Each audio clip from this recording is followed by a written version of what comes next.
You've heard this phrase before, casually dropped into Microsoft Teams calls with frightening confidence. Oh, we'll just use SharePoint as the database for our Power App. And there it is, the modern cry of the overconfident citizen developer. This right here is the problem. People hear data stored somewhere and immediately conclude database. By that logic, your junk drawer is a supply chain management system. The confusion is forgivable barely. SharePoint does hold data and Power Apps can read it, but that does not make it a database any more than Excel becomes a server when you save 2 worksheets. Average users love the illusion. SharePoint lists look structured. They have columns and rows, fields and filters. And of course, it's already included in Microsoft 365, so it must be good enough, right? Wrong. You're about to see why the free database sitting in your tenant is a performance time bomb disguised as convenience. By the end, you'll understand why Power Apps that begin with just SharePoint eventually die gasping under their own weight, and why treating it like SQL is the digital equivalent of trusting a filing cabinet to run an engine. What a database actually is. Let's reset the definitions before your app implodes. A proper database isn't just a bucket that holds information. It's a system built on architecture and logic. It has order, schema, indexing, relationships, and concurrency control. The invisible infrastructure that lets dozens or thousands of users read, write, and query your data without tripping over each other. SQL Server and Dataverse handle this beautifully. Schemas define the blueprint. Every column, type, and constraint serves like support beams in a skyscraper. Indexes act as the elevator shafts that get you exactly where you need, fast. Relationships keep records consistent, ensuring that when one table sneezes, its related tables say bless you in perfect synchronization. Now compare that to SharePoint. SharePoint was not designed to manage transactions at scale. Its DNA is collaboration, version history, permissions, and file storage. It's more like a glorified document librarian than a record-keeping accountant. It's wonderful at organizing text, attachments, and metadata, but call it a database and you might as well call your filing cabinet a data processing engine. Real databases think in joins, referential integrity, and execution plans. SharePoint thinks in lists, permissions, and column choices written by someone who definitely didn't study relational theory. It's a web layer optimized for people, not for queries. Here's where the Power Apps confusion begins. The app happily connects to SharePoint through an OData connector. You can create forms, galleries, and dashboards. On the surface, everything looks professional. The danger is invisible until your app grows. I once met a department that proudly built their internal CRM entirely on top of 4 SharePoint lists. It worked beautifully for a month. Then came the 5,000 record. Suddenly the app stuttered, screens froze, and every gallery took half a minute to load. Their users thought the problem was bad Wi-Fi. It wasn't Wi-Fi, it was physics. SharePoint was trying to impersonate a relational database. The truth? Power Apps can connect to SharePoint, but that's all it does, connect. It borrows the data source, but it doesn't make SharePoint any smarter. There's no hidden engine under the surface waiting to optimize your queries. Imagine trying to race with a car built from bicycle parts. Sure, it has wheels. It moves, but once you hit highway speeds, bolts start flying.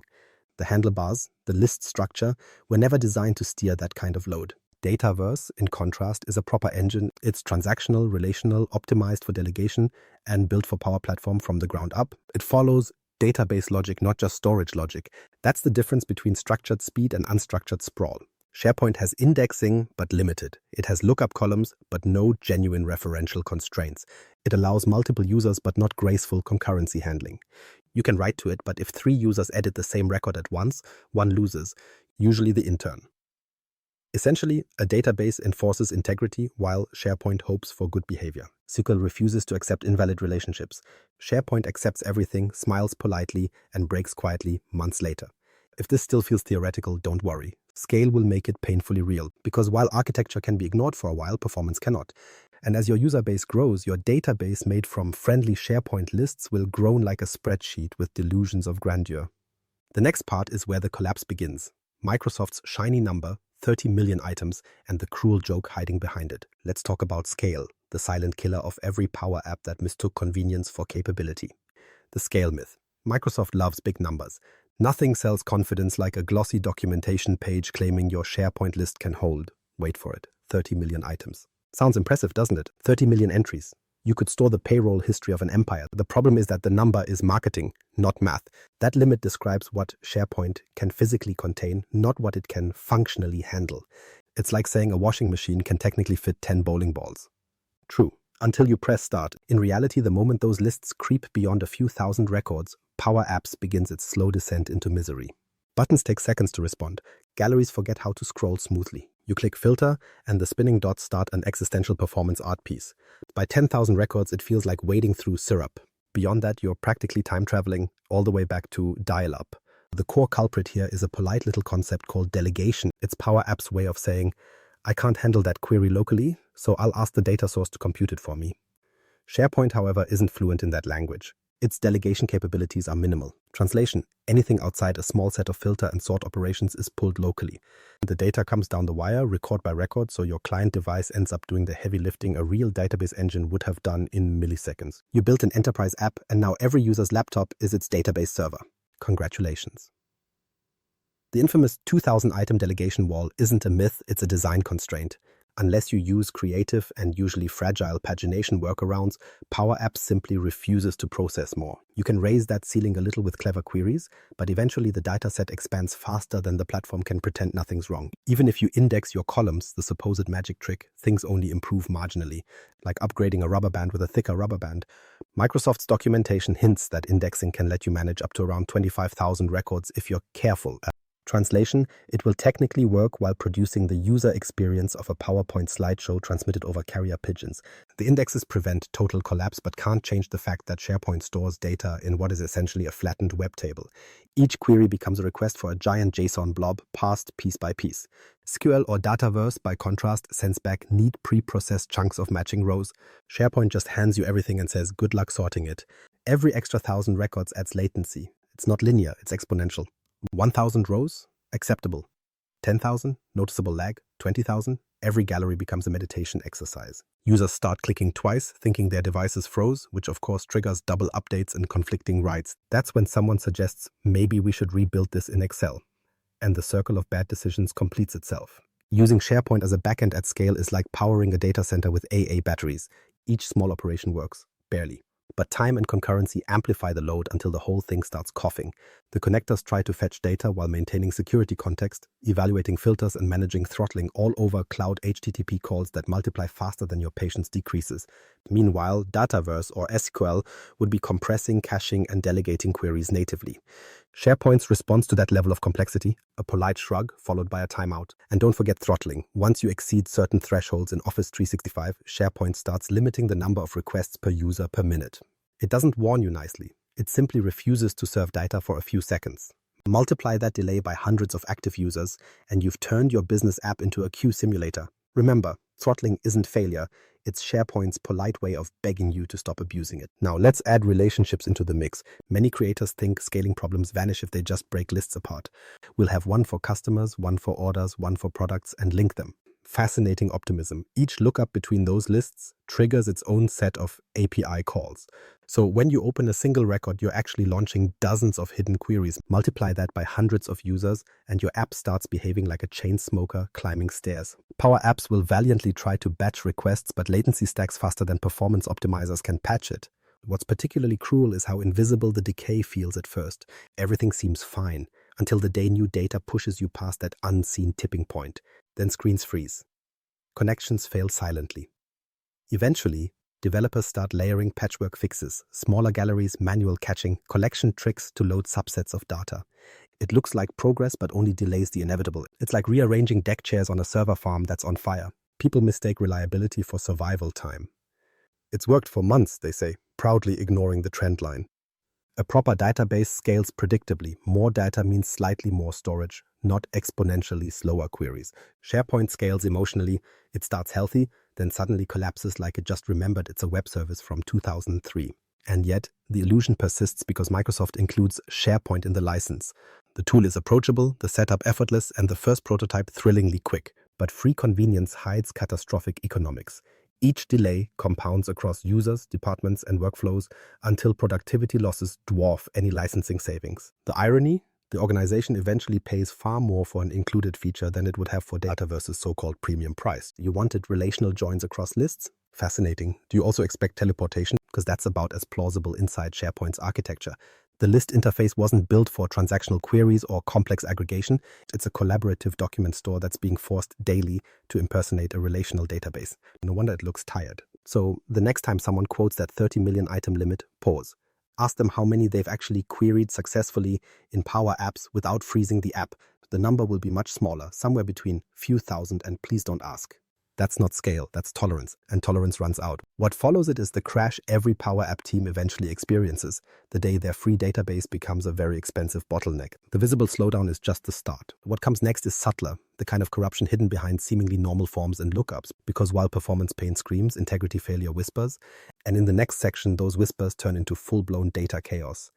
Relationships, lookups, and other dangerous illusions. Now we reach the part where SharePoint proudly pretends to be relational. It waves its little lookup column and declares, "See, I can do relationships too."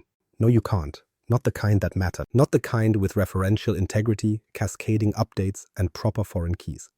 What SharePoint offers is a child's drawing of a database scribbled in crayon. Cute from afar, horrifying up close. In a real database, relationships are contracts. Table A promises to link only to valid records in Table B. If you delete something in B, the database enforces what happens next, either block it, cascade it, or update accordingly. Integrity is law. SharePoint, by contrast, treats relationships as gossip. I heard record X might know record Y, but who can say really? Delete the parent list item, and the child keeps an orphaned reference, quietly rotting until a user clicks it and gets an error that looks like a riddle.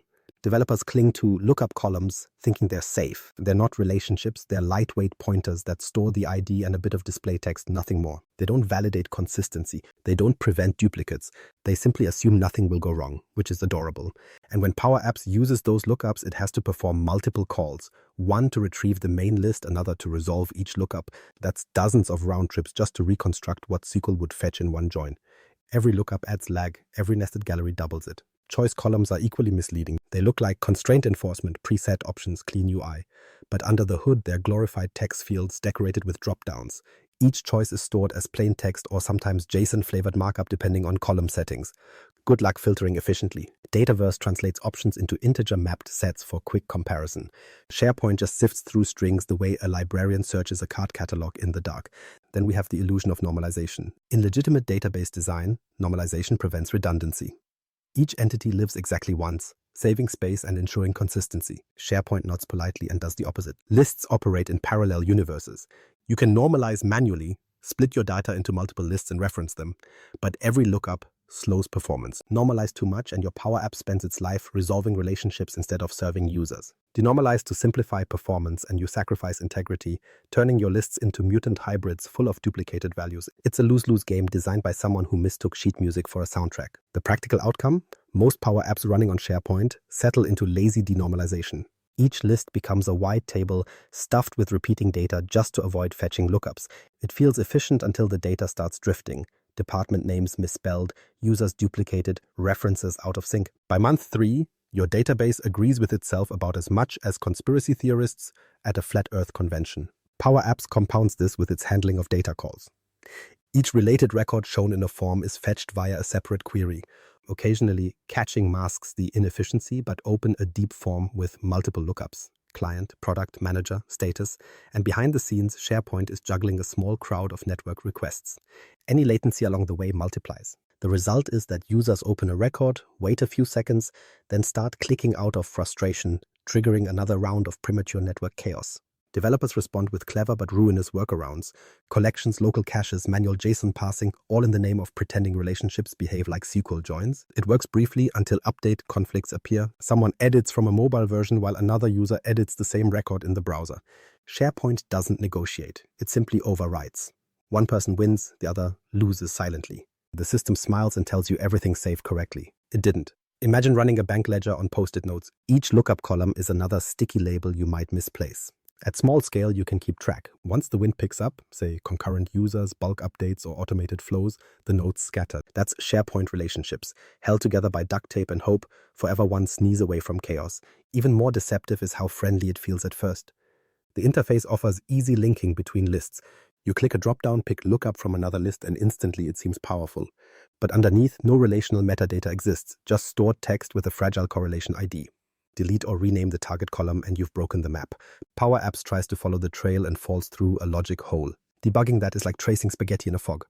Normalization evangelists eventually face an existential crisis. They design beautifully structured SharePoint lists, employees, departments, projects, each with crisp lookups. Then they publish the app and users complain it's unbearably slow. The architects capitulate, merge lists, denormalize data, and accept the compromise. SharePoint rewards disorder, punishing proper design. It's the academic equivalent of a teacher docking points for turning in grammar that's too correct. By now, you should see the broader point. SharePoint doesn't understand relational theory because it was never meant to. It's built for storing documents, comments, and metadata about those documents, not executing complex relational logic. The moment you rely on it to maintain relationships, you're forcing a librarian to perform as a database administrator. It smiles, pretends to help, then misfiles half your records behind the photocopier. And yet, people remain hopeful. Maybe security makes up for it, they say, as though item-level permissions could save structural design. Spoiler, they can't.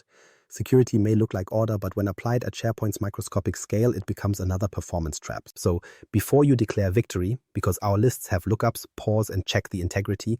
If the links break and nobody notices until the quarterly report, you've built a time bomb. Quiet, polite, and waiting. Next, let's test whether security really redeems any of this architectural chaos, or if, like the rest, it's merely another illusion wrapped in a SharePoint smile. Security, lifecycle, and tech debt. Ah yes, the comfort blanket of every SharePoint apologist, security. But it has amazing permissions, they say. Technically true, functionally disastrous. SharePoint does, in fact, let you assign security at almost any level imaginable: site, library, list, item. You can lock down a single row so tightly that even its creator can't find it again.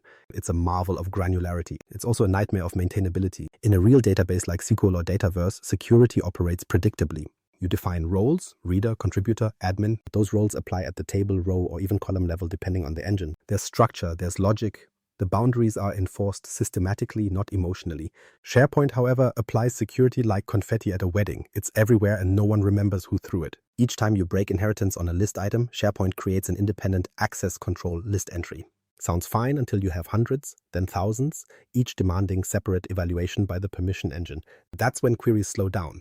Not because your data's complex, but because SharePoint is busy recalculating who's allowed to see which row.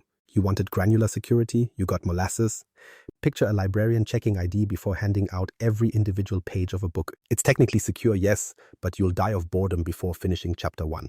SharePoint does exactly that across your list views. The result? Performance collapses proportionally to how secure you tried to make it. True database platforms handle this with row-filtered views and role-based access at query time. One efficient rule set applied dynamically. SharePoint brute forces it at load time. Genius in a sort of medieval way. Now add Power Apps to that equation. Every time the app opens a gallery, it authenticates through your context, fires off list queries, and evaluates those permissions one item at a time. Users think their device is slow. In reality, it's SharePoint playing bureaucrat, stamping each record approved for viewing before rendering the screen. Multiply that across hundreds of users and the infrastructure wheezes like a fax machine in 2024.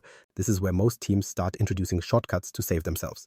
They duplicate data into unsecured lists for convenience's sake, or create automation that copies safe subsets nightly. Congratulations, you've just built shadow databases without integrity constraints. Security becomes a patchwork of wishful thinking. And with no centralized schema or role-based system, auditing who can see what turns into an archaeological dig through broken inheritance chains. But security is only the first layer of dysfunction. Let's talk lifecycle management, the grown-up part of any software system. In proper database environments, you migrate through environments effortlessly. Development, test, production. Dataverse packages tables neatly inside Power Platform solutions.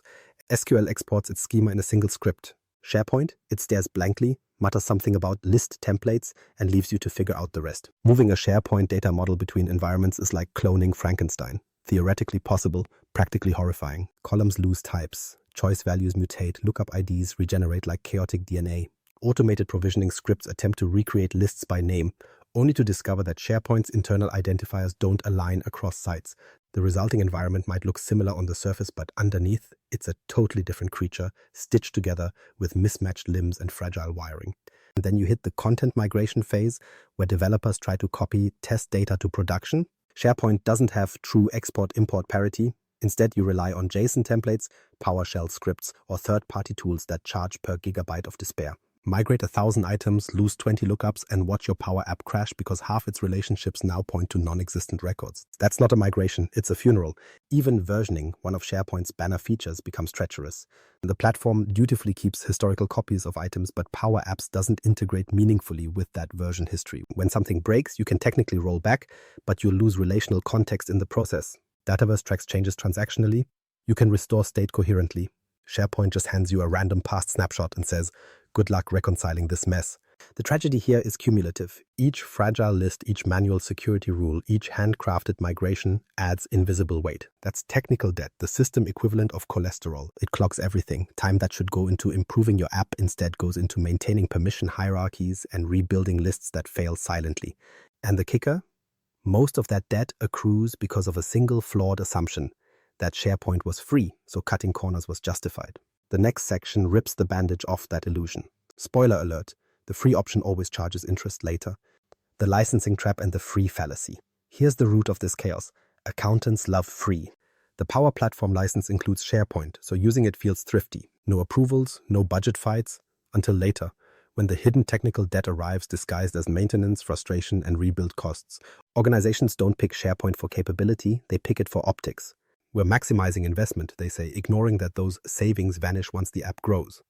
Dataverse costs more, yes, but you're buying delegation, integrity, proper security, and ILM insurance that works when the fire starts. SharePoint tempts because it's easy, quick setup, instant demo, applause. Then resources crawl, screens freeze, and IT gets blamed. The saving ends up spent on consultants rebuilding it in Dataverse. This pattern repeats constantly. Free tools lure teams into expensive consequences. At scale, that false economy burns more hours, wages, and patience than any Dataverse license ever would. You saved $20 per user? Excellent. That'll cover a fraction of your next $200,000 rebuild. Microsoft didn't hide the truth. They built Dataverse for scale because SharePoint never was. Ignoring that boundary isn't innovation, it's negligence. File cabinets don't run engines. Let's end this with the metaphor everyone remembers.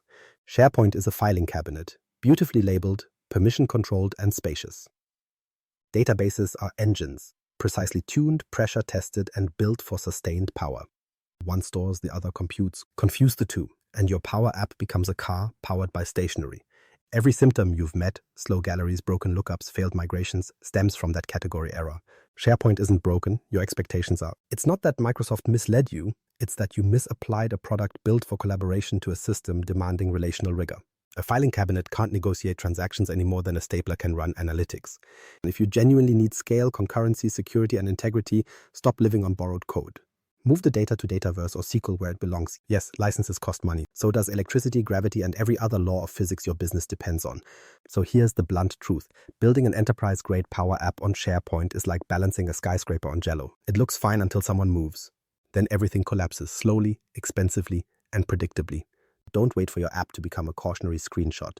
Migrate now, budget properly, and treat architecture as non-negotiable. If this explanation saved you a future rebuild, repay the favor. Subscribe. Tap follow, enable notifications, and get each new episode delivered like dependable patches. On time, every time. Keep watching, keep optimizing, and stop mistaking filing cabinets for engines.